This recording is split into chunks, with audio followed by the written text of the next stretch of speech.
અમદાવાદમાં બોગસ તબીબ ઝડપાયો। છેલ્લા 10 વર્ષથી લોકોની સારવાર માટે કરતો પ્રેક્ટિસ। રાજ્યમાં બોગસ તબીબ અને ડિગ્રી વગર ધમધમતા દવાખાનામાં લોકોના આરોગ્ય સાથે છેડા કરતા નકલી ડોક્ટરો ઝડપવાનો સિલસિલો યથાવત છે। ત્યારે અમદાવાદ ગ્રામ્ય એસઓજીની ટીમે લોકોની સારવાર માટે પ્રેક્ટિસ કરતો નકલી તબીબને ઝડપી પાડ્યો છે।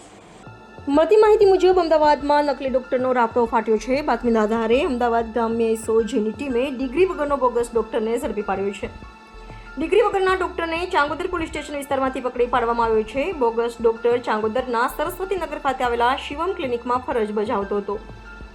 ડોક્ટર મેડિકલ કાઉન્સિલરની પ્રાપ્ત વિગત વગર એલોપેથી ડોક્ટરની પ્રેક્ટિસ કરતો હતો।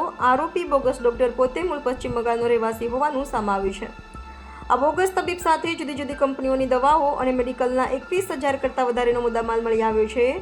પોલીસ તપાસમાં જાણવા મળ્યું છે કે આ નકલી તબીબ મૂળ પશ્ચિમ બંગાળથી ડોક્ટરનું શીખીને આવીને છેલ્લા 10 વર્ષથી એલોપેથીના ડોક્ટર તરીકે પ્રેક્ટિસ કરતો હતો।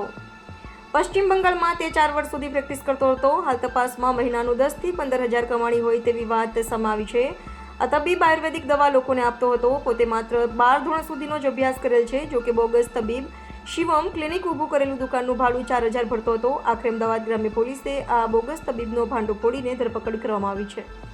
Reporter Ajit Patel, India TV live.